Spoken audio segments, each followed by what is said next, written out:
Bueno, gracias a los que todavía estáis aquí, porque es verdad que ya con las horas que son y lo interesante que queda todavía por venir, pues da un poco de penica, ¿no? Que tengamos tan poco tiempo. De las 3 personas que participan en la mesa, por motivos personales, en este caso Ignacio Ramón Burgos va a ser online y nosotros le vamos a poder ver a él, pero él a nosotros no. Así que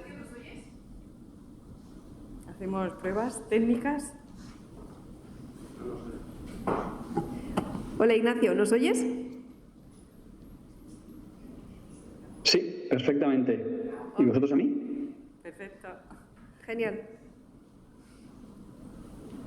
Pues bienvenido a la Facultad de Medicina de Albacete, aunque sea online. Pues muchísimas gracias. Encantadísimo y...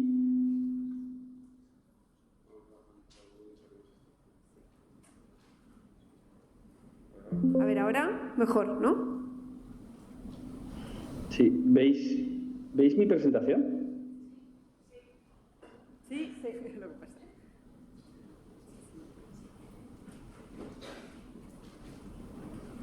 Perfecto.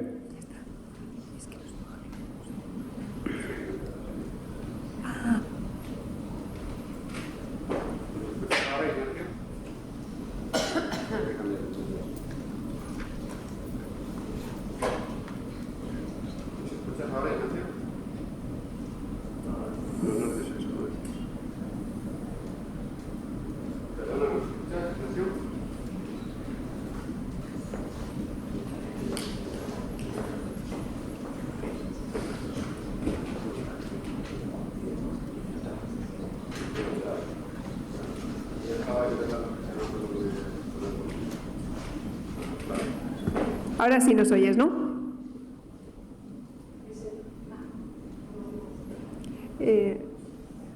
no lo oímos nosotros. Vale.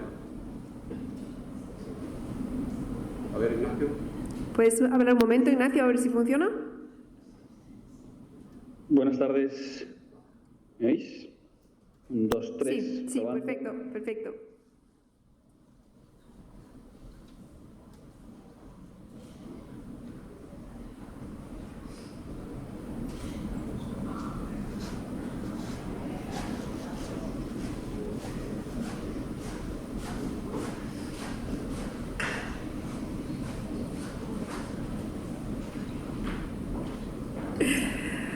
Bueno, pues ahora ya sí que sí, empezamos de manera oficial.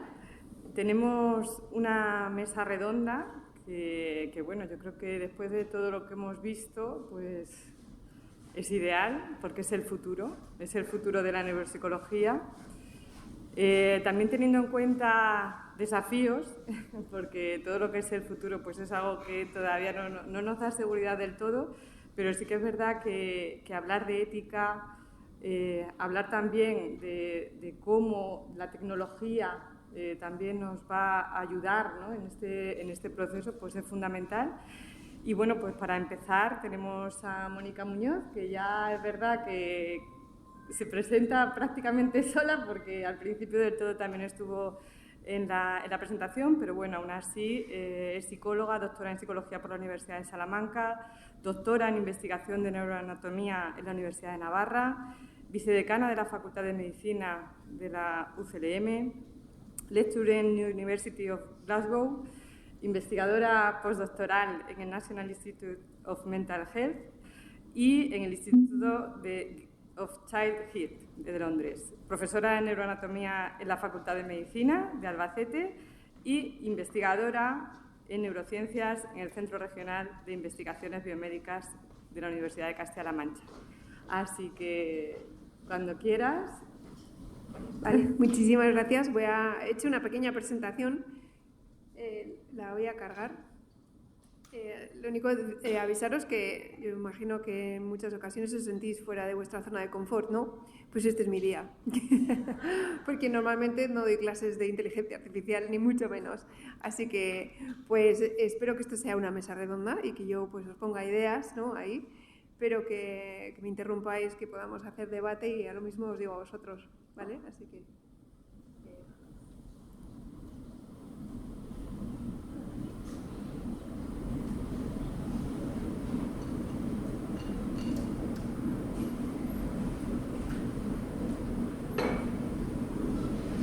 momento.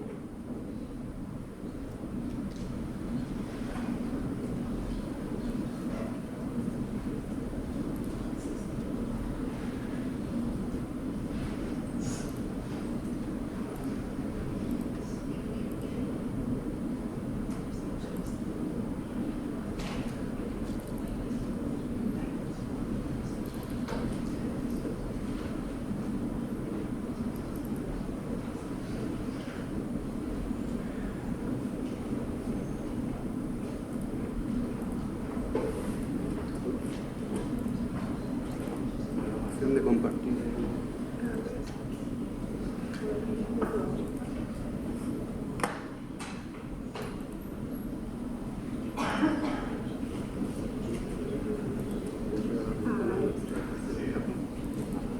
El ratón también va a ponerlo.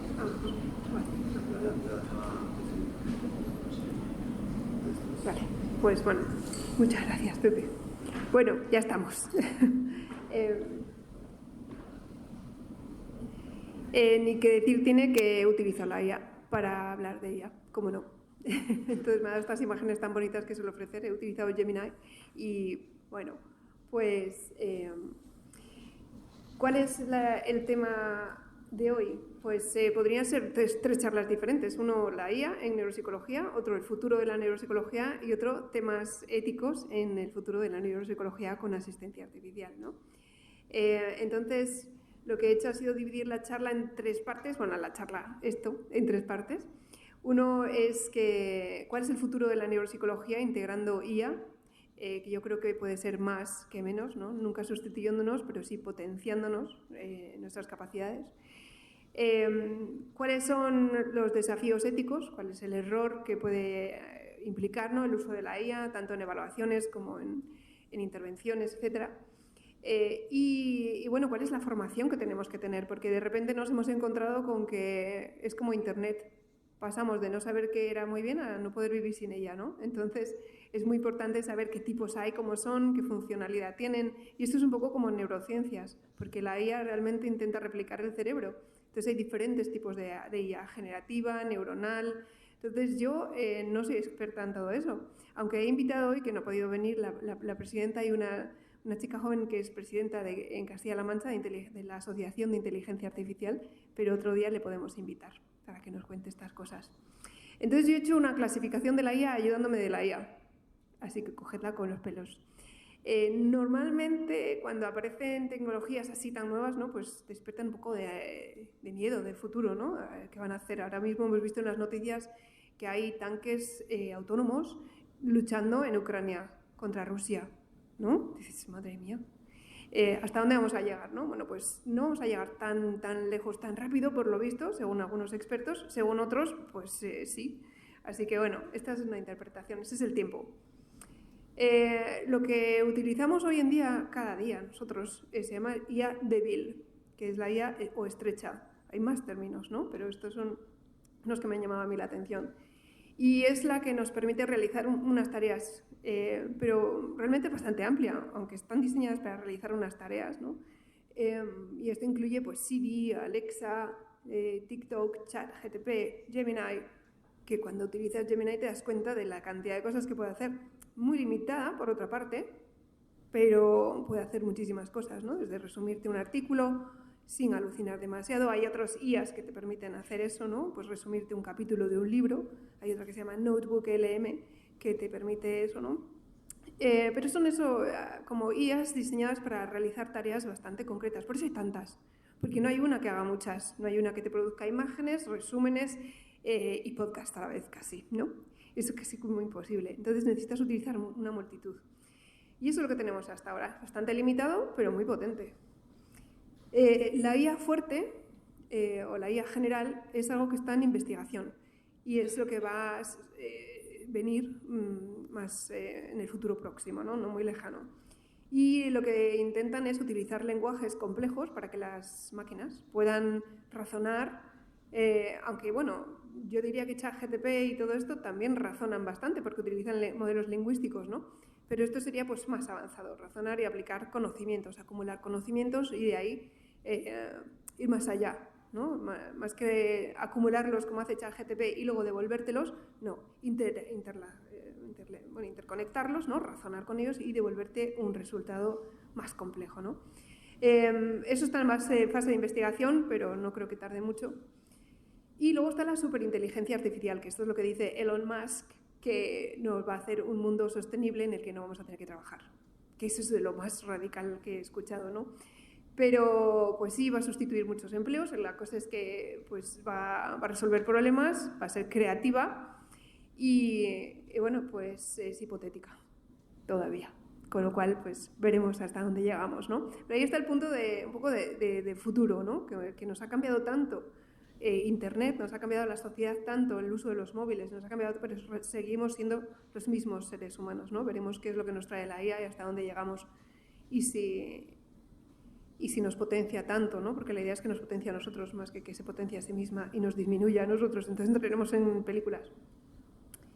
Bueno, pero los avances tecnológicos, ¿cuáles son? Pues las evaluaciones de neuropsicología hemos visto cómo tienen que ser, ¿no? Tal y como os ha contado hasta ahora Rocío y los demás, ¿no? Pues como exhaustivas y adaptadas a las debilidades cognitivas del paciente, pero cada vez hay más packs que nos venden como Cantab o muchos otros de universidades muy prestigiosas, Cantab es de Cambridge, pero hay otro que recientemente que ha salido en Oxford y así, ¿no? Y en Goodman también, ¿no? Su paquete digital de evaluación neuropsicológica o incluso de rehabilitación. Entonces eso es importante que nos familiaricemos. Normalmente son costosas, no son gratis y bueno, también el paciente tiene que estar acostumbrado a utilizar ordenadores. Yo creo que nosotros somos más todavía de lápiz y papel, ¿no?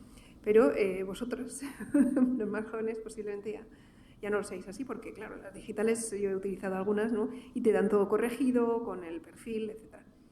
Entonces, lo que sí nos permite la inteligencia artificial es combinar, y no solo la inteligencia artificial, también la colaboración con otros expertos, es ser más multidisciplinares y combinar el diagnóstico neuropsicológico con el de estructural y funcional, de resonancia magnética, con el de EEG y con el biomarcador, ¿no? Los biomarcadores. Y todo esto puesto en conjunto, pues tenemos el voilà, el diagnóstico, ¿no? Y a partir de ahí ya intervenimos. ¿Y qué nos permite las nuevas tecnologías? Pues intervenir de una forma bastante dinámica. Lo mejor es tener una persona, un entrenador contigo que te rehabilite, ¿no? Pues como el caso que nos contaba esta mañana del COVID persistente. Eso es ideal, pero no siempre es posible. Entonces la IA y las nuevas tecnologías nos van a permitir que estas herramientas permitan a los pacientes entrenarse a sí mismos en sus casas, ¿no?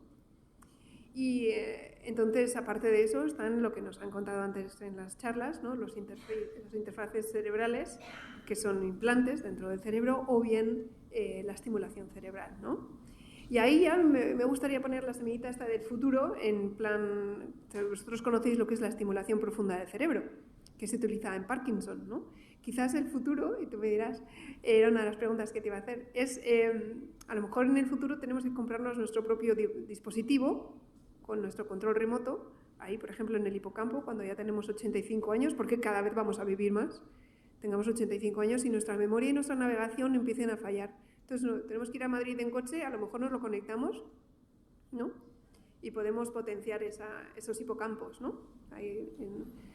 Pero bueno, eso es hablar de futuro, pero para eso estamos. Así que, bueno, la intervención con este tipo de herramientas, por supuesto, tiene que ser supervisada, ¿no? La supervisión clínica es fundamental. Y entonces ahí es donde estas herramientas potencian, pero no sustituyen, ¿no?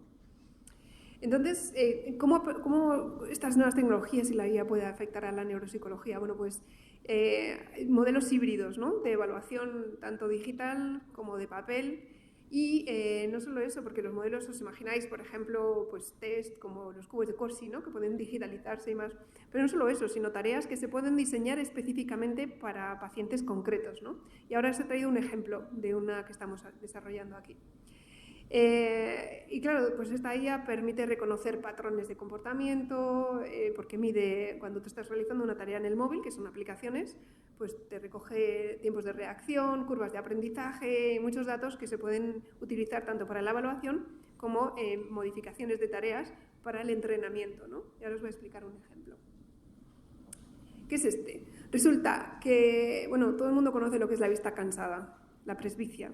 es el cristalino, ¿no?, que está detrás de lo que tiene color en los ojos, el cristalino, se vuelve más rígido porque los músculos ciliares que lo estiran y lo encogen pues degeneran con la edad y el cristalino pues no se acopla. Yo también, yo de hecho no quiero las gafas porque no me gustan las gafas que son bifocales, entonces yo voy ciega por la vida. Entonces, pero como es de pequeña no pasa nada. Entonces, este problema se soluciona y puedes ir a la seguridad social. Bueno, se puede poner un cristalino nuevo, ¿no?, biótico. Y eso es una operación de rutina que se hace en la seguridad social. Pero si quieres uno más sofisticado, de 3 ejes, porque el habitual es de uno solo eje, si quieres uno más sofisticado de 3 ejes, que funcionan mejor y son más flexibles, pues tienes que ir a una clínica oftalmológica privada. Pero el problema que tienen estos pacientes es que hay un 6 o un 7% de pacientes que son inadaptados. Resulta que no son muy inadaptados. O sea, algunos piensan en el suicidio y así es imposible ven manchas. Hay un síndrome que es un síndrome así con unas características bastante específicas como 7, 8. Y unas de ellas son pues que ven destellos de luz, no pueden enfocar bien, a veces ven en colores raros como sepia, ¿no? Y este trastorno pues es muy importante poder diagnosticarlo. ¿Cuál es nuestra hipótesis? Que quizás este 6 o 7% de pacientes no tienen una plasticidad visual adecuada. Entonces sus áreas V1, la corteza visual primaria o secundaria, no se están adaptando. Entonces, ¿qué hicimos? Nos vino el oftalmólogo con el problema y dijimos, bueno, vamos a probar esto. Y dijimos, vamos a probar a ver si estos pacientes son capaces de aprender una prueba de discriminación visual en el móvil, ¿vale? De patrones que normalmente estimulan la corteza visual primaria. Ahí tenéis una aplicación de móvil. Primero les hacemos una tarea, como veis a la izquierda, con el dedo, una tarea tienen que decirnos si el símbolo de la pantalla es igual o diferente. Y eso es un truco para coger su tiempo de reacción, ¿no?, de respuesta. Y eso nos sirve a nosotros de base, de línea de base, baseline, ¿no? Entonces después les ponemos una tarea de discriminación de estímulos y como veis ahí, son estímulos así muy aburridos, de barras y eso, como veis ahí. Y entonces tienen que decir si son iguales o diferentes. Es una tarea en la que los pacientes no adaptados la hacen 3 veces. Ahora ya la hacen 4 veces porque lo hemos cambiado un poco el protocolo, pero en ese momento lo hacían 3 veces.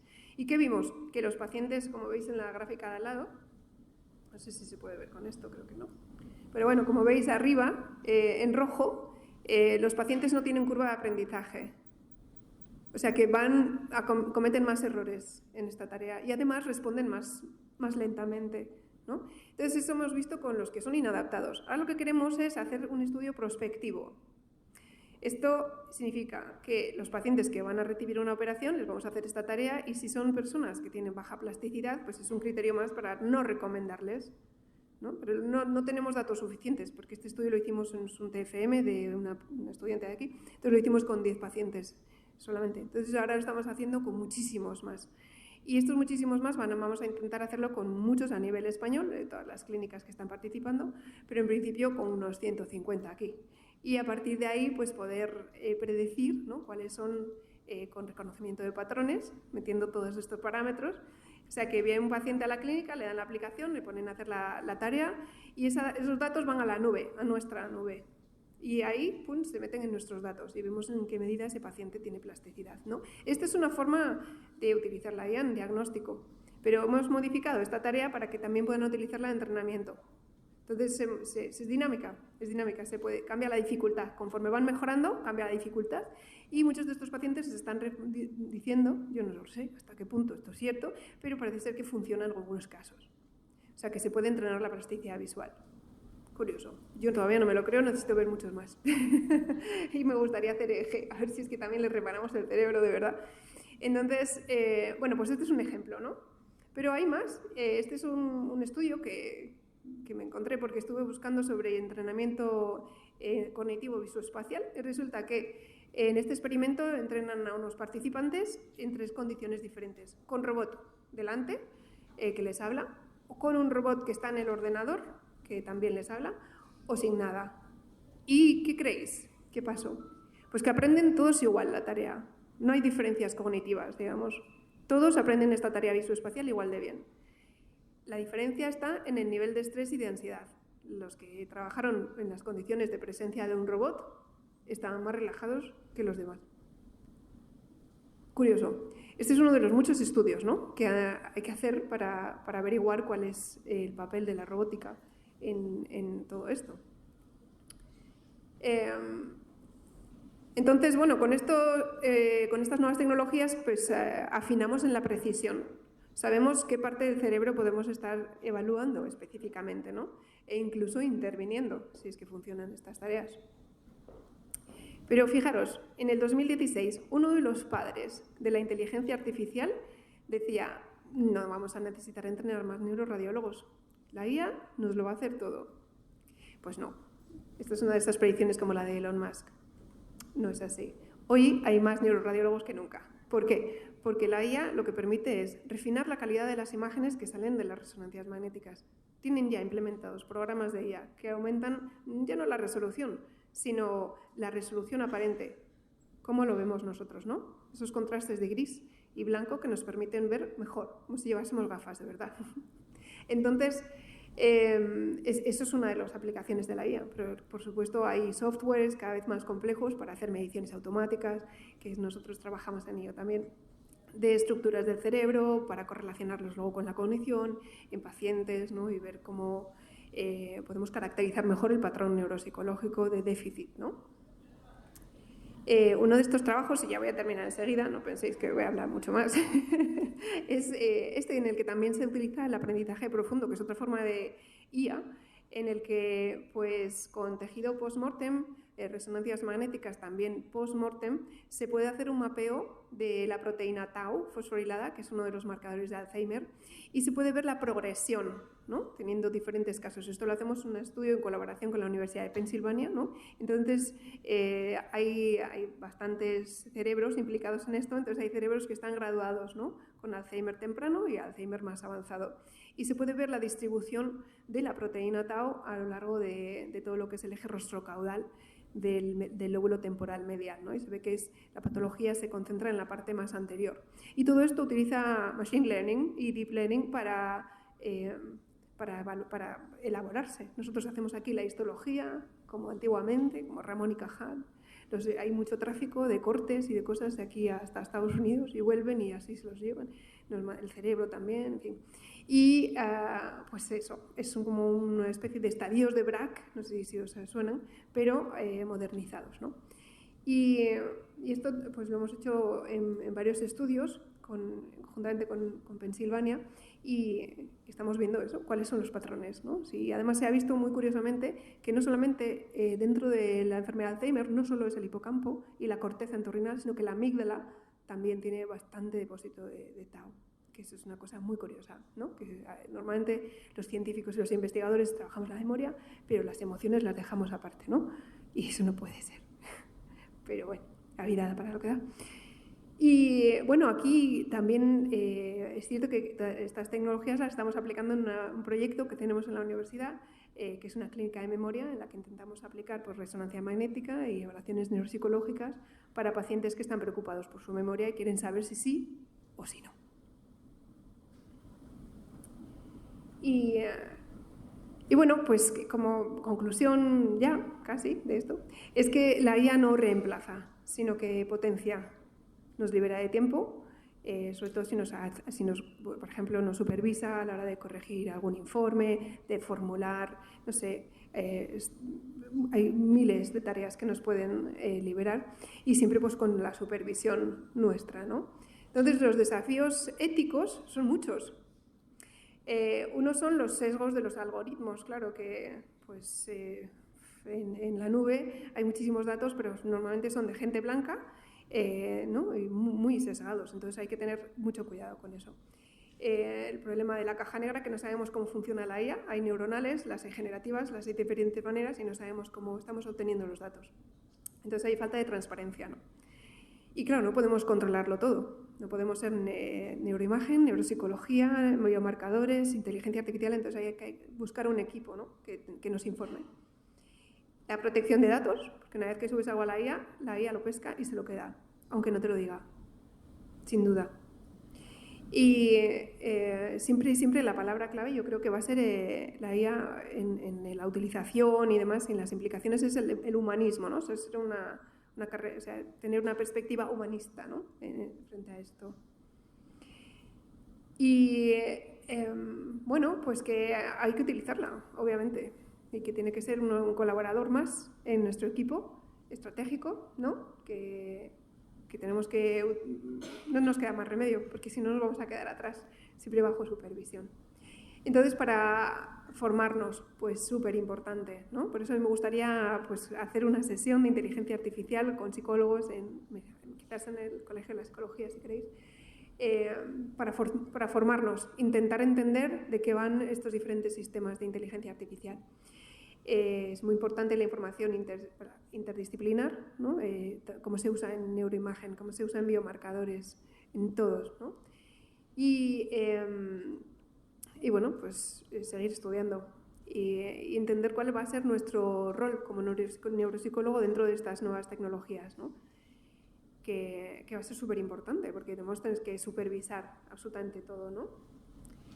Y bueno, como conclusión, yo pondría que va a ser muy importante en todo lo que es el proceso de neuropsicología, en la evaluación, en el diagnóstico y en el tratamiento y en la rehabilitación, ¿no?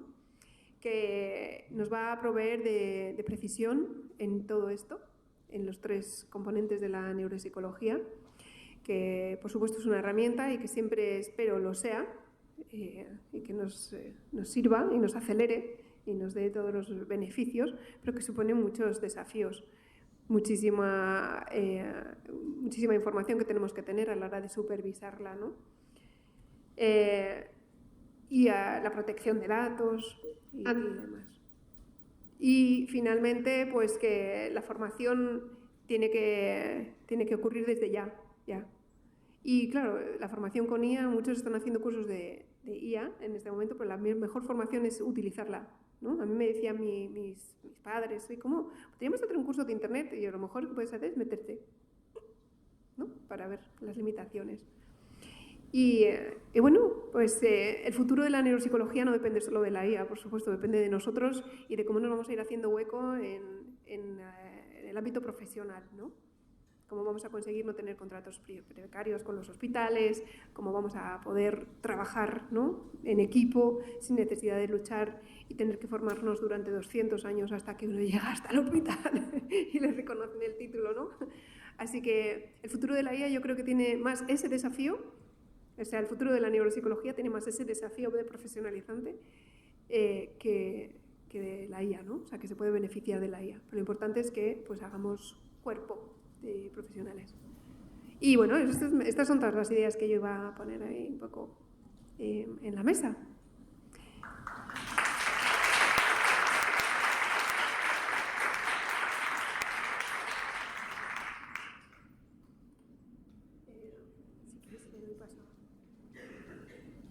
Bueno, ahora vamos a tener a Ignacio de Ramón Burgos, graduado en Psicología por la Universidad Pontificia de Comillas, máster en Neuropsicología Infantil por la Universidad Complutense de Madrid, investigador y docente en la Universidad Camilo José Cela y en la Universidad Europea de Madrid.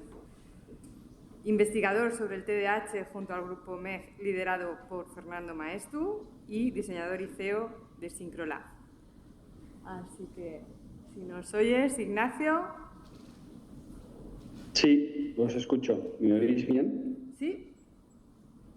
Cuando tú quieras. Perfecto. No sé si veis mi presentación. Sí, se ve perfecto. Pues lo primero, muchas gracias por la invitación. La verdad es que me hubiera gustado estar presencialmente. Esto es una de las ventajas que también tiene la tecnología, que te permite estar en otros sitios presente, aunque de otra forma. Y mis disculpas porque a nivel personal no he podido estar presente por cuestiones también de salud. Así que muchas gracias por la flexibilidad que me habéis ofrecido y de poder estar virtualmente en este congreso que tan necesario desde mi punto de vista. Me ha encantado muchísimas de las cosas que ha dicho Mónica y me gustaría presentar algunas ideas también, tanto de por qué creo que la tecnología tiene que ser cada vez más un bastón, una muleta, un pilar de nuestras rehabilitaciones, porque estoy de acuerdo también en que la formación es urgente que se ponga en juego ya. Y me gustaría que no hablásemos prácticamente de futuro. Creo que ya es el presente. El futuro de la neuropsicología, pues Dios dirá, pero el presente es un presente extraordinariamente interesante y con una cantidad de oportunidades bestiales desde mi punto de vista, pero también con una serie de retos también muy importantes que tenemos que tener en cuenta y que tenemos que ser responsables como profesionales a la hora de valorar el uso de la tecnología. Yo me hago siempre una serie de preguntas sobre el uso de la tecnología, ¿no? Bueno, yo soy, como me habéis comentado, soy neuropsicólogo infantil. Fundé una compañía de neurotecnología basada en algoritmos de inteligencia artificial, con algoritmos de inteligencia artificial que desarrollamos entre 2015 y 2017. Con lo cual, la inteligencia artificial no es tan moderna. De hecho, luego lo comentaré un poco, de hecho es bastante antigua. Pero bueno, yo siempre me hago una pregunta de por qué vamos a utilizar tecnología, por qué utilizar tecnología y por qué utilizar inteligencia artificial. Bueno, si somos realistas y si vemos los datos de cómo impacta las enfermedades de salud mental, los trastornos del neurodesarrollo, los trastornos neurodegenerativos, estamos hablando que la principal causa de discapacidad a nivel global es los problemas en salud mental y las dificultades en salud mental. Prácticamente el 30% de los españoles sufren o van a sufrir algún tipo de trastorno en salud mental, con lo cual esto es un volumen tan enorme de demanda de servicios que es necesario que investiguemos, desarrollemos y consigamos ofrecer una solución cada vez más eficaz a estos pacientes y creo que la tecnología nos tiene que ayudar a poder ofrecerles a la mayor cantidad de gente posible tratamientos lo más precisos y lo más eficaces posibles. Paul Duggan, un investigador del MIT, desarrolló una tecnología muy interesante y desde el punto de vista neuropsicológico para mí súper interesante. Desarrolló una tecnología que hackeaba tu móvil, era una aplicación que hackeaba tu móvil y a través de patrones de biomarcadores digitales, es decir, de cómo tú hacías typing, scroll, velocidad de procesamiento, etcétera, él había conseguido crear un algoritmo en el que te podía ofrecer un perfil cognitivo completo al cabo de una semana de uso de tu móvil, ¿no? Eso lo había correlacionado con pruebas neuropsicológicas clásicas y te ofrecía con un margen de error mínimo un perfil cognitivo completo, sin que tengas que ir a una consulta y realizar uno. Bueno, eso se quedó, digamos, esa investigación y se quedó en algún cajón, pero ¿por qué desarrolló esa tecnología? Porque este investigador sabía que todavía en salud mental y todavía en neuropsicología, nuestro diagnóstico adolece de una precisión lo suficientemente adecuada. Todavía no tenemos unas medidas suficientemente fiables, es decir, que nuestras medidas En muchas ocasiones medimos en segundos, cuando el cerebro trabaja en milisegundos. Y eso lo que nos impide es conseguir predecir qué es lo que puede suceder, ¿no? Una de nuestras obsesiones, o una de mis obsesiones cuando trabajaba con pacientes era poder ofrecerles a los pacientes un pronóstico de cómo va a evolucionar tu trastorno, cómo van a evolucionar tus dificultades, ¿no? Pues si conseguimos diagnósticos más precisos, si conseguimos medidas más objetivas y más fiables, vamos a poder conseguir pronósticos y predicciones cada vez más adecuadas. ¿Qué es lo que sucede con todo esto? Sucede que en la actualidad, y esto es una investigación del instituto, de uno de los institutos de psiquiatría en Estados Unidos, que solamente el 5% de los pacientes acceden a tratamientos que les son, en salud mental, que les son 100% beneficiosos o muy beneficiosos. Por falta de accesibilidad, porque no tienen los suficientes recursos, porque el tratamiento no se adhiere lo suficiente el paciente al tratamiento. Por todas esa serie de características, finalmente, quien realmente se ve beneficiado de nuestros tratamientos, según este estudio, es solamente el 5%. Claro, creo que la tecnología nos puede ayudar cada vez más a conseguir que ese porcentaje sea cada vez mayor. ¿Y qué es la IA? Pues yo creo que Mónica lo ha explicado fenomenal. Yo voy a dar unas pinceladas súper básicas de lo que es la IA, pero deciros que nosotros, los psicólogos, somos el germen del desarrollo de los primeros algoritmos. Es decir, que aquellos psicólogos cognitivos de los años 50, y junto con psiquiatras e ingenieros, fueron los primeros que comenzaron a crear los primeros algoritmos de inteligencia artificial.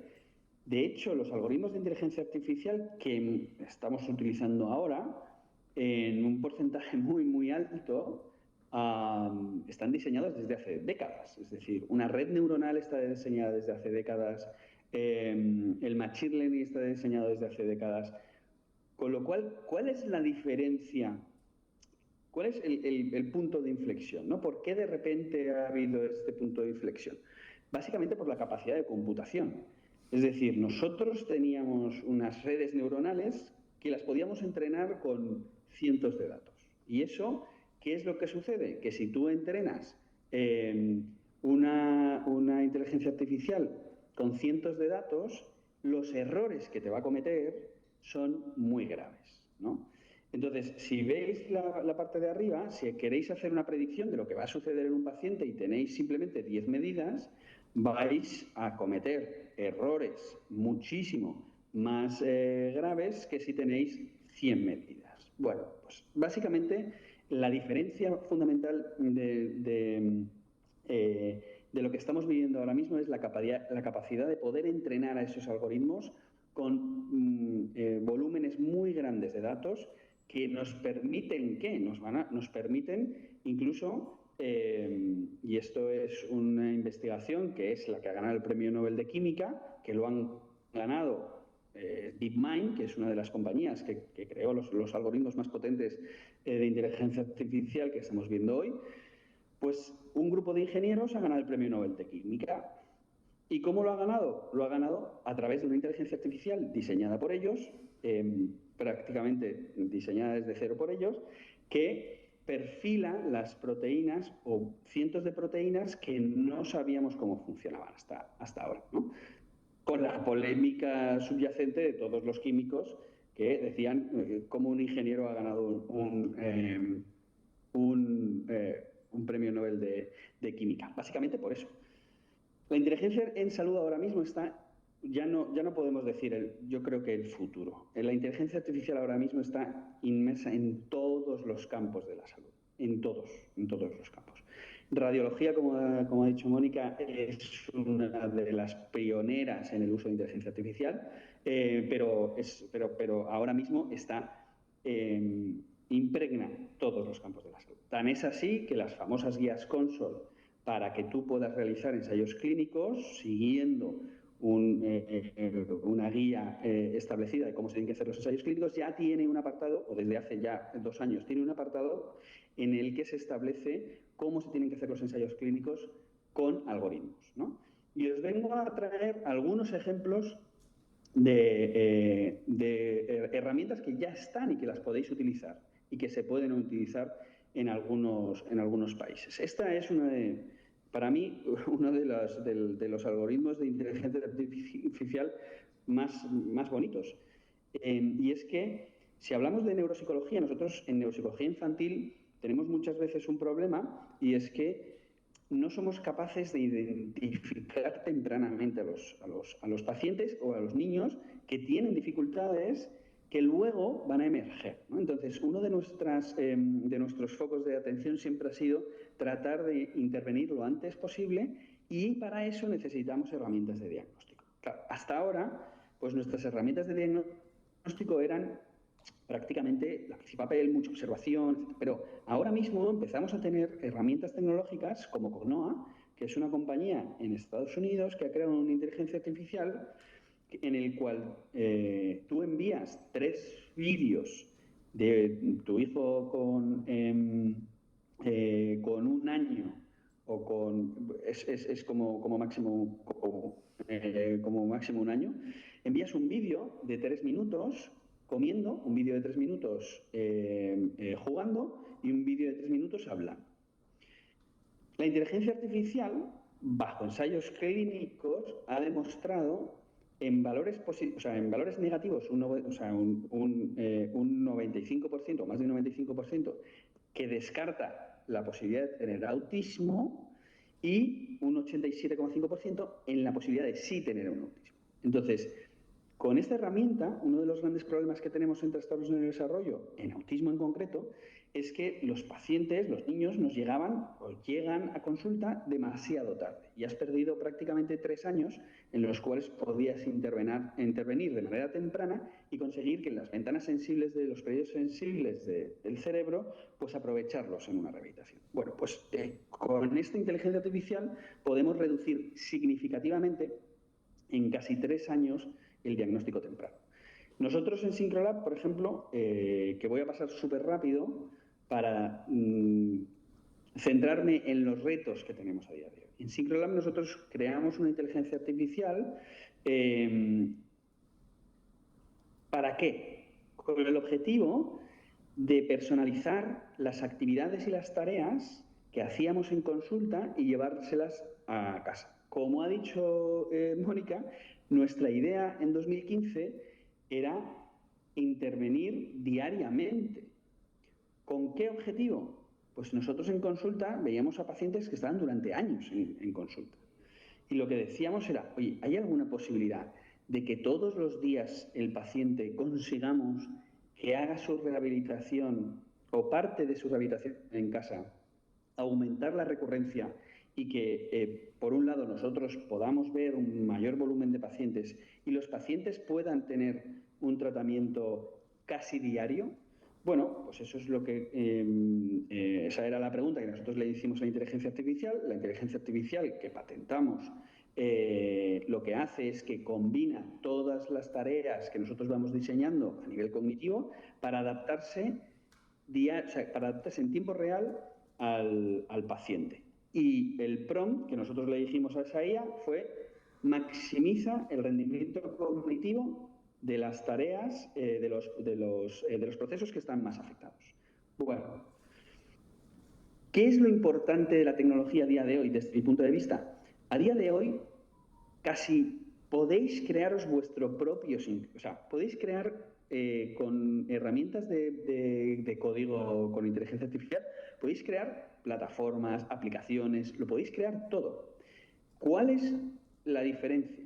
La diferencia es que tiene que ser validada y tiene que ser certificada. Nosotros hemos validado y certificado Syncrolab como dispositivo médico, clase 2A. En España no hay ninguna otra plataforma que tenga una certificación de este nivel, un clase 2A. Hay algunas que tienen un clase 1, pero eso es un automarcado. Nosotros ahora mismo estamos digamos, etiquetados como si fuésemos un termómetro digital. O sea, nosotros somos ahora mismo un medical device con todo lo que ello lleva. Lleva un proceso de calidad, lleva una ISO de calidad, cualquier tipo de cambio tiene que estar documentado, cualquier tipo de incidencia tiene que estar documentada. Hay todo un proceso de calidad continuo y diario. Y hay ensayos clínicos. Nosotros ahora mismo tenemos que hacer otro ensayo clínico que estamos lanzando con el Hospital Valdebrón, que estamos lanzando con otros hospitales en España. Por eso, la gran diferencia ahora mismo de la tecnología que deberíamos de utilizar los neuropsicólogos y los psicólogos es la certificación y ahora os diré por qué, la certificación y la validación. Nosotros ahora mismo estamos creando algoritmos de predicción, porque nuestro objetivo es, como os decía al principio, poder tener medidas precisas para poder predecir qué es lo que va a suceder en los pacientes. Pues nosotros estamos creando algoritmos y haciendo algoritmos con todas nuestras bases de datos, y nosotros tenemos más de 10 millones de puntos de datos, casi 7.000 pacientes que han estado entrenando con nosotros. Con todos esos datos, nosotros lo que queremos es crear el cóctel ideal de tratamiento para cada uno de los pacientes. Es decir, una de las posibilidades que nos dan estas herramientas es decirnos cómo combinar los tratamientos, las actividades y en el futuro, como decía Mónica, pues los biomarcadores digitales, neurofeedback, con fármaco y con EEG, con resonancia magnética, pues toda esa combinación tan heterogénea, poder conseguir tratamientos cada día más eficaces, al 80, al 90% y si se puede al 100%, ¿no? Estos son los resultados de cómo un cóctel, o sea, cómo podemos crear un cóctel ideal para mejorar el control inhibitorio, los síntomas de TDAH o, en el futuro, las quejas subjetivas de memoria. Pues la idea es utilizar inteligencia artificial para conseguir eso, para conseguir mayor precisión,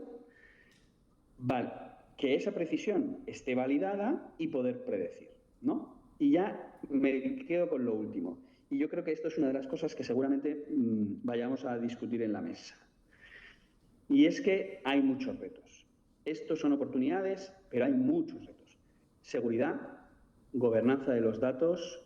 Los datos son extremadamente sensibles y tenemos que estar formados los psicólogos, ya no solo los creadores, los que manufacturamos y los que fabricamos este tipo pero los psicólogos en sí tienen que ser muy conscientes de la sensibilidad de sus datos y de la importancia de la gobernanza de esos datos. La certificación. Tenemos que ofrecer a los pacientes seguridad y fiabilidad. Y luego los neuroderechos. Creo que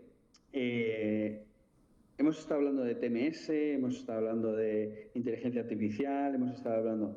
Bueno, Rafa Yuste, que seguramente lo conoceréis muchos de vosotros, es un pionero en el uso y en la experimentación con neurotecnología, y después de su paso por Brain en Estados Unidos decidió crear la Fundación de los Neuroderechos. Bueno, pues estos son los principales 4 neuroderechos que tenemos que tener, yo creo, los neuropsicólogos súper grabados en la mente.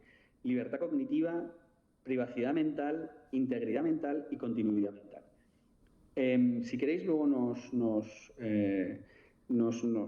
profundizamos un poco en esto, pero la libertad cognitiva es el derecho a poder elegir la utilización o no de tecnologías que me permitan crecer o mejorar mis capacidades cognitivas. La privacidad mental, por supuesto, es decir, que nadie pueda acceder, hemos estado hablando de Brain Computer Interface, cuando yo pongo un electrodo o uno de los electrodos de Neuralink de Elon Musk, pues Neuralink tiene que asegurarse de que mis datos que están yendo de manera Bluetooth a un dispositivo, nadie me los pueda hackear. Integridad mental. Oye, es que yo tengo que tener la suficiente, o sea, que nadie me pueda manipular y alterar mi capacidad mental y mi continuidad. Es decir, hay intervenciones tecnológicas que se han demostrado que hay efectos secundarios en los cuales los pacientes, después del uso de estas neurotecnologías, establecen como una falta de cambio de personalidad. Oye, yo ya no soy como el que era. Bueno, pues eso se tiene que avisar como efectos secundarios claros de las neurotecnologías. ¿Por qué digo esto? Porque si veis ahora mismo en 2025, y veremos ahora en 2026, se hizo un estudio en Harvard de cuáles los principales usos de la IA y la IA generativa en 2025. Si os dais cuenta, en 2025 no se han utilizado como hemos utilizado a lo mejor Mónica y yo para hacer una diapositiva. No. Se está utilizando principalmente como terapia, como organización de mi vida y como búsqueda de propósito en la vida. Es decir, se están utilizando los chat GPTs, Gemini y Claude como psicólogos, ¿vale? Con lo cual, esto es una realidad. Esto ya no es o sea, es que los pacientes y las personas lo están utilizando como psicólogos. Con lo cual creo que debemos de formarnos cuanto antes, totalmente de acuerdo con Mónica. Debemos establecer muy bien los retos a los cuales nos tenemos que enfrentar y tenemos que velar por los derechos, los neuroderechos de las personas y de los pacientes. Muchísimas gracias. Abierto a discutir todas las preguntas y críticas que consideréis. Muchísimas gracias, Ignacio. Vamos ya con el último de las personas, ¿no?, que van a participar en esta mesa. En este caso es Fernando Herrero Morcillo, psicólogo y neuropsicólogo, máster en Psicología General Sanitaria por la UNED, máster universitario oficial en Neuropsicología Clínica por la Universidad Camilo José Cela de Madrid y capacitación en el Centro de Referencia Estatal de Atención al Daño Cerebral de ADAC Madrid. Trabaja en el Centro Integral de Enfermedades Neurológicas CIEN de Albacete. Pues nada, vamos a pasar, yo creo, al plan B, algo que me va a agradecer María Dolores, porque traigo una presentación de 46 páginas y, evidentemente, por la hora que tenemos, pues no la voy a poner. Pues sí, os voy a decir una cosa, muchos de mis compañeros precedentes, yo he hablado mucho de evaluación, rehabilitación, cosa que también han hecho y es más o menos lo que viene en esa presentación, luego si queréis pues os la dejo, y es un poco el cómo trabajamos en los centros. Lo que pasa es que yo he sido muy específico. Es importante ser específico. Yo me dirijo a los centros donde podemos atender a personas que tienen enfermedades neurológicas, daño cerebral, en Albacete, ¿vale? Albacete, tenemos que recordar que forma parte de Castilla-La Mancha, que es la ciudad con más habitantes, y después de nosotros, por ejemplo, yo donde trabajo es un centro concertado con la Seguridad Social, tenemos concierto de médico rehabilitador, también de ambulancias, e incluso pues, también el SESCAN aporta económicamente dentro de nosotros con el CIEN. Pero bueno, es lo que hay. También estoy viendo aquí a compañeras pues, que son de otras asociaciones, de familiares de enfermos de Alzheimer. He visto alguna compañera por ahí también que está en asociaciones de personas que tienen adicciones, que dentro de lo que cabe también luego existe lo que es un daño cognitivo.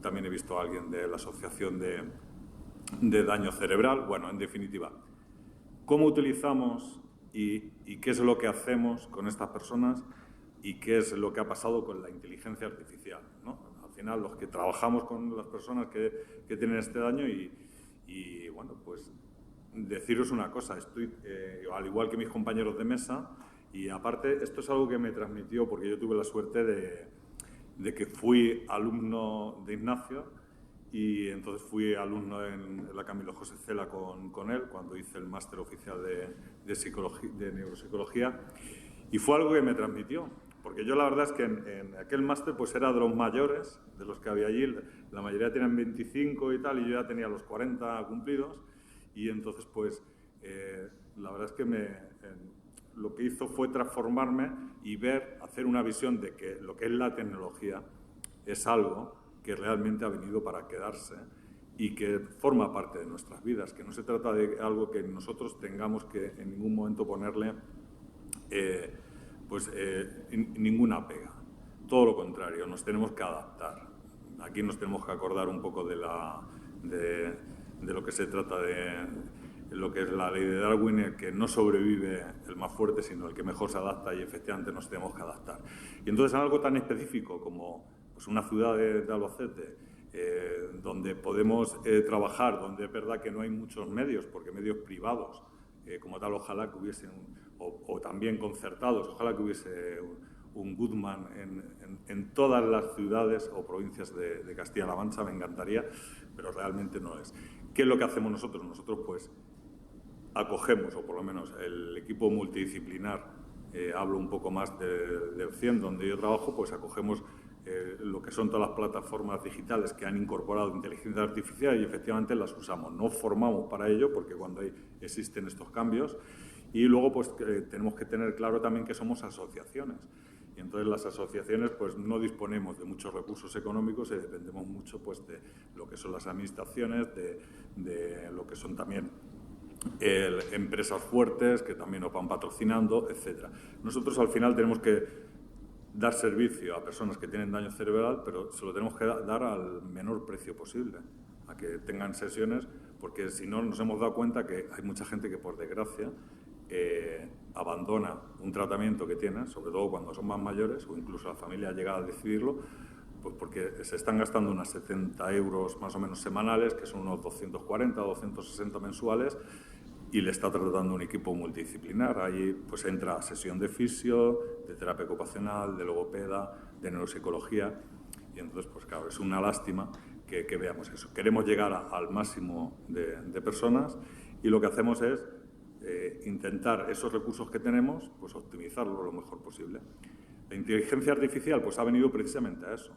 Gracias a eso, efectivamente, una valoración neuropsicológica son 4 horas. ¿Vale? Por lo menos las que yo realizo, tengo distintos protocolos. Es verdad que utilizo ya cada vez más la tecnología para poder corregir pruebas. Las pruebas nos cuestan también muchísimo dinero, no tenemos protocolos, hay algo de screen, pero más que nada para que nos dé información con respecto a lo que estamos haciendo, porque claro, lo que es el material, lo que es la batería, la hemos tenido que comprar y también vale un dineral. Podéis meteros en páginas de TEA Ediciones, etcétera y tal, y podéis ver lo que valen las baterías. Pues todo esto lo que hacemos es que hacemos distintos protocolos según pues, lo que estemos evaluando. Primero, sabemos que estamos evaluando a personas y lo que hacemos es, pues tenemos un protocolo para, por ejemplo, para cuando es un daño cerebral, cuando es un traumatismo craneoencefálico, que sabemos que puede estar más dimensionado, también cuando son demencias, cuando es una esclerosis múltiple, cuando es una enfermedad de Parkinson con demencia, etc. Bueno, pues una vez que tenemos esos datos, ahí es cuando comenzamos a trabajar con plataformas tecnológicas con actividades digitales, ¿vale? Y que han incorporado IA. Entonces, esta IA nos viene muy bien. Nos viene muy bien porque, aunque ahí no podemos medir exactamente lo mismo que estamos midiendo para saber qué tipo de protocolo de rehabilitación vamos a utilizar con esa persona, pero sí vamos viendo los progresos que va haciendo en lo que es el rendimiento que va realizando. Entonces, tiene distintas pantallas y puedes ver si tienes que hacer el usuario, tienes que hacer las sesiones que le pones al usuario y luego tienes que ir viendo el rendimiento. También viene muy bien porque va más allá. Incluso si la persona puede permitírselo, como hemos dicho, el tema económico es importante también para ellos, pues lo que hacemos es que les mandamos para casa y ellos en casa realizan las sesiones y luego podemos verlo. El enviarlas a casa, bajo mi punto de vista, aunque estoy evidentemente a favor de la inteligencia artificial, tiene una cosa. La cosa es que no estás al lado de esa persona viendo cómo realiza la tarea. La actividad clínica tiene que ir al lado y de la mano de la tecnología, ¿vale? Tiene que ser así. La inteligencia artificial está muy bien, nos puede dar unos datos bastante más precisos que si a lo mejor los estamos cogiendo nosotros, o incluso hay asociaciones pues, que tienen que tirar de personas que bueno, pues no son psicólogos o son educadores sociales o incluso son, bueno, pues tienen un ciclo superior y entonces pues lo que hacen es administran estas herramientas digitales con los usuarios que les vienen. Entonces, bueno, pues lo importante yo creo que aquí es la parte de lo que es el ojo clínico de una persona que sí que esté formada, que ahí sí que es importante tener ese personal, y luego aparte lo de la inteligencia artificial. Con esto lo que hacemos es una mezcla realmente de unos datos que sí que nos van a dar muchísima información.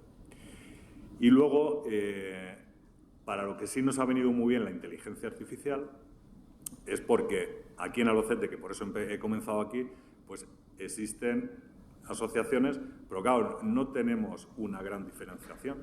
Hay veces que a lo mejor me viene una persona que es crónica, pues porque tiene esta enfermedad neurológica de hace 4 años, pero hay veces que me viene alguien que está recién dado del alta del hospital.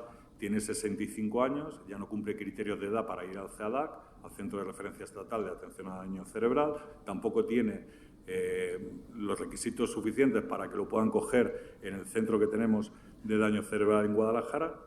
También en Guadalajara creo que son entre 17 y 20 plazas lo que tienen solamente, pero claro, para un territorio tan extenso y grande como es Castilla-La Mancha, pues no llegan. Y entonces, pues claro, de repente te das cuenta que tú tienes que hacer una intervención que sea intensiva y cuanto más, mejor.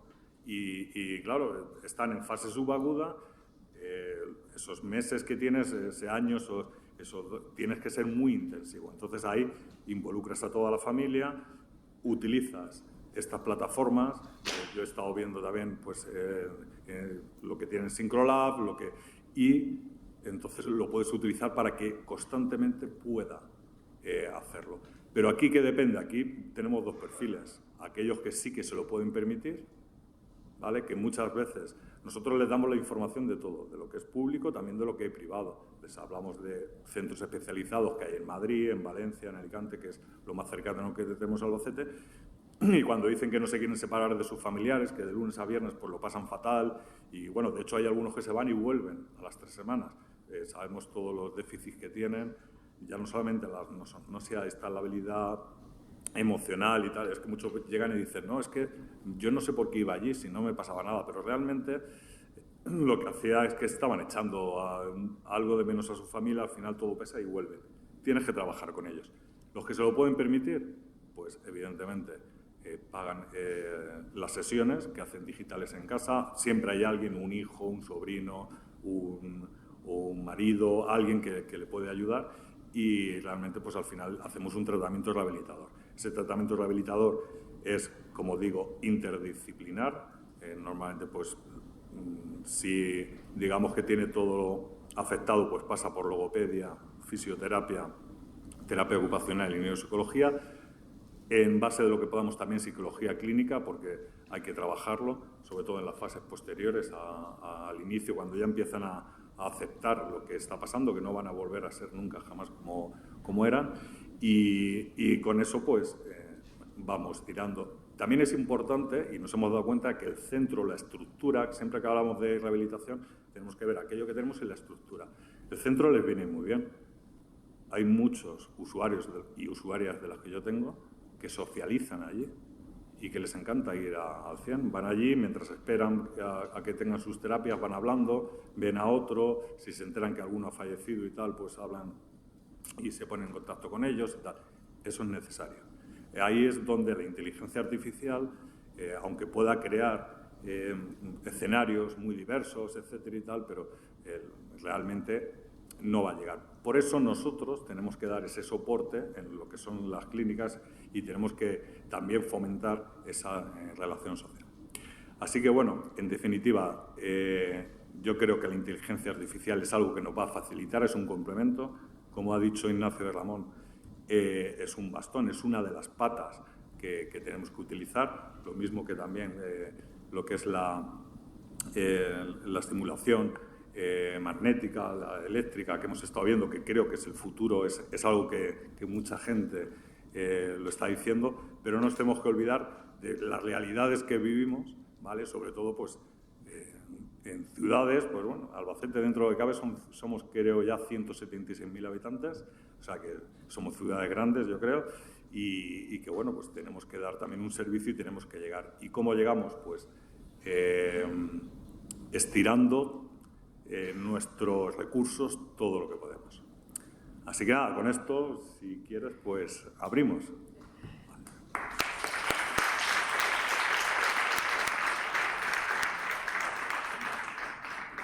Pues muchas gracias por todas las intervenciones y si hay alguien que quiere hacer alguna pregunta, es su momento.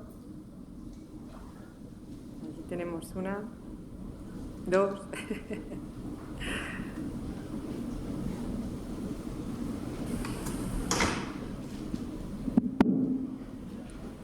Sí, a la mesa en general, sobre el tema este de la inteligencia artificial. Yo me acuerdo que lo hablamos, Fernando, cuando salía esto y decíamos, esto es una herramienta cojonuda. Y efectivamente yo considero que es una gran herramienta. Pero claro, está en la utilización a nivel de usuario, como habéis comentado en la mesa, la gente utiliza esta herramienta como un psicólogo real, cuando en realidad sabemos que no lo es. ¿Quién lo sabe? Los profesionales, y cuanto más profesional se es, mejor sabe cómo alucina la inteligencia artificial cuando da una respuesta y le propones un cierto tema, ¿no? Y entonces puedes filtrar la respuesta a esa respuesta. Aparte de la formación, hay una cosa que yo quería, que es por donde voy a enfocar la pregunta. Si creéis que donde no va a llegar hasta ahora, la AGI, esta, por ejemplo, de Inteligencia Artificial General, se centra en la racionalización de la respuesta. Pero, ¿y el tema emocional? ¿Y el tema humano? Eso solo lo van a tener los profesionales humanos.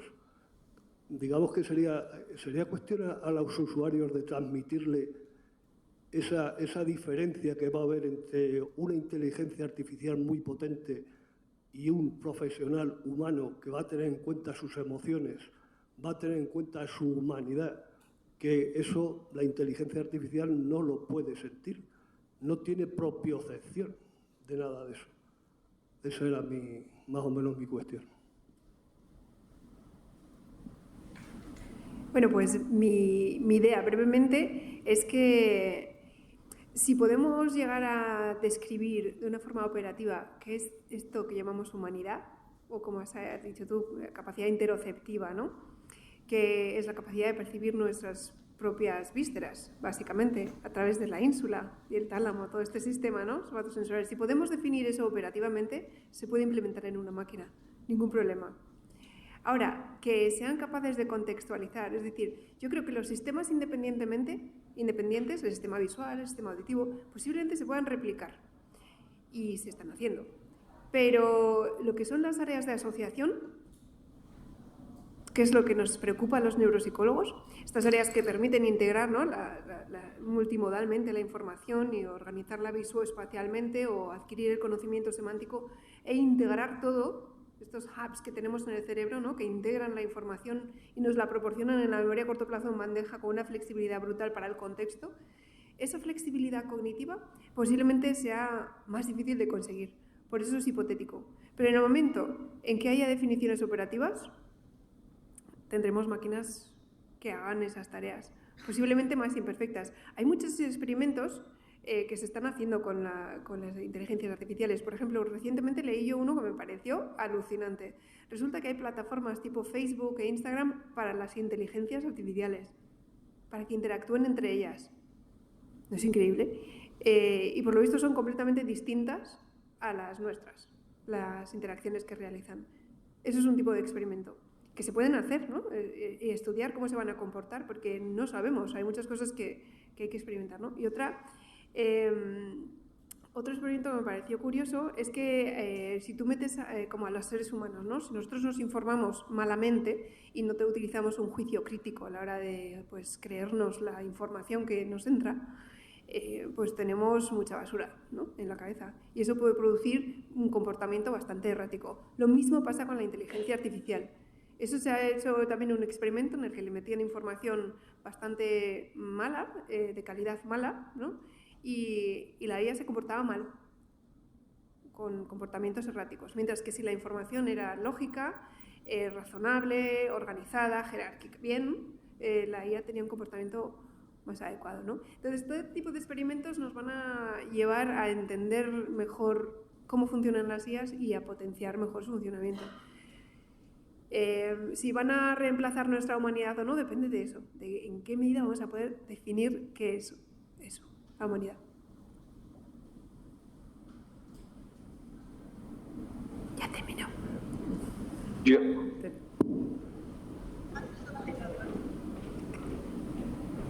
Ignacio, no sé si quieres añadir tú algo. Yo es que no puedo mejorar eso. O sea, lo que has dicho no lo puedo mejorar. Creo que estoy totalmente de acuerdo contigo. Si se puede operativizar, se va a poder integrar dentro de las IAs. Y lo que tenemos que definir muy bien, y todavía nos cuesta, es qué es conciencia, qué es humanidad. Y yo no tendría... O sea, yo no tendría miedo. Creo que las oportunidades que se abren son enormes. Incluso si las inteligencias artificiales, decías tú, Mónica, ¿no? Oye, que hay tanques autónomos. Bueno, así morirá menos soldados. Hay pros y contras, ¿no? Por supuesto. Pero yo creo que la idea es ser responsable y no tener miedo a hacer las cosas bien y ser prudentes, pero lanzarse a las oportunidades que nos puede ofrecer tecnologías como esta. Pero totalmente de acuerdo, si se puede operativizar, se podrá integrar. Y de hecho, los neuropsicólogos venimos haciendo la comparativa cerebro-ordenador desde hace muchas décadas, ¿no? Con lo cual, yo creo que se puede hacer, me imagino que se podrá hacer y que no deberíamos tener mucho miedo, sino responsabilidad. Pues escuchando a Ignacio, sí, también voy a aportar algo, porque me he acordado yo siempre me lo llevo a mi terreno.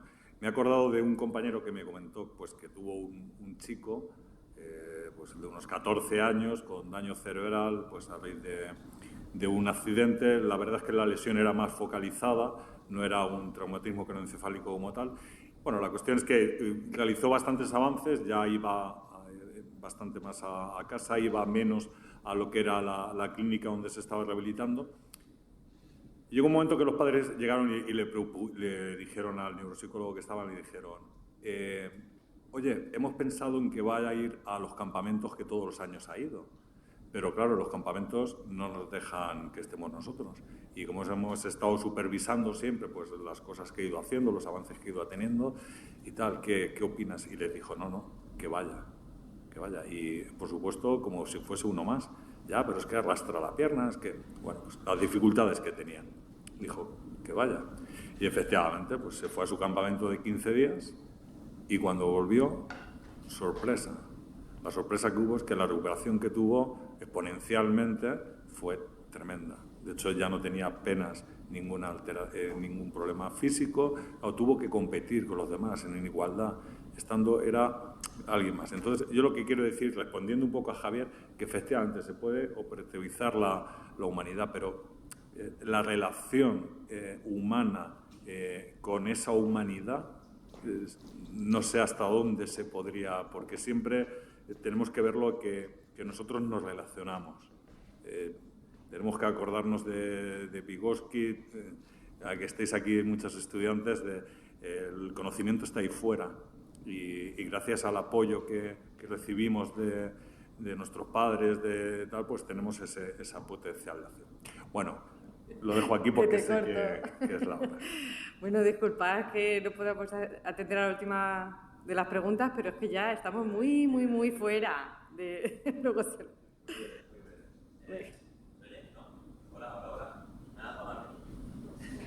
Yo creo que has ido queriendo ya, no funciona. Yo creo que es bastante relevante lo que estoy hablando. Bueno, es igual. Lo digo... A ver. Hola. Sí. Muy breve. Todo lo que estamos diciendo ya tiene datos, ya tiene números. Es decir, ya se ha operativizado qué factores predicen el éxito en psicoterapia. voy a ampliar un poquito el campo, ya no solo en la neuropsicología, sino en la psicoterapia. Lo tengo aquí la chuleta, pero es algo que, bueno, yo cuando me formé como MPGS, es algo que en una de las asignaturas en concreto se hacía muchísimo hincapié, ¿no? ¿Qué predice el éxito en terapia? Y uno de los factores que explican mejor la varianza de ese factor de éxito es, como podéis haceros una idea, la relación terapéutica, el vínculo, la alianza. Más allá de la técnica específica o del modelo terapéutico que se está utilizando, ¿vale? La IA puede modificar muchas cosas, puede mejorar esas técnicas a la hora de medir, de evaluar, de intervenir, pero de momento, y siendo el ser humano como es en este momento, y con la tecnología que tenemos de momento, los datos que íbamos manejando en los papers eran de alrededor del 15%, explica el éxito. Entonces, la mayor porcentaje está en el vínculo, de momento, y en los factores contextuales del paciente, apoyo social, apoyo de la familia, es decir, que alrededor del 80% del éxito de una terapia va a depender del terapeuta y va a depender del paciente y de su contexto. ¿La IA nos va a ayudar a mejorar estos datos? Seguro que sí. Pero, bueno, de momento, siendo el ser humano como es, lo que nos dicen los datos, que ya se ha estudiado, es esto. No sé si nos da un poquito más de esperanza o de contexto con todo esto, pero bueno, quería compartirlo por si alguien no tenía ese dato, pues que lo sepa. Vale, gracias. Muchas gracias, Adrián. Sí, de hecho... No nos vamos a ir, no nos vamos a ir. Pero hablando de operacionalizar, ¿no?, la terapia y el vínculo que acabas de decir tú, Adrián, me parece muy interesante porque seguramente que podemos operacionalizar las habilidades sociales de un terapeuta. Seguro que la inteligencia artificial podría ser hasta malévola, manipuladora, lo que tú quieras, ¿no? Porque podríamos desarrollar eso. Y la cuestión esta del componente humano, ese corazón, ¿no?, y la empatía que uno... Eso realmente puede ser una ilusión también o una propiedad emergente que dentro de lo que es imaginaos un robot, ¿no?, que está muy bien entrenado en habilidades sociales y en empatía y en detectar tus estados emocionales, en darte feedback adecuado. Imagínate, ¿no?, hasta qué punto todo este vínculo emocional, aunque no lo replicase a un terapeuta humano en un 100%, podría replicarlo en un 75%, en un 60%. ¿Podría ser eso eficaz y suficiente?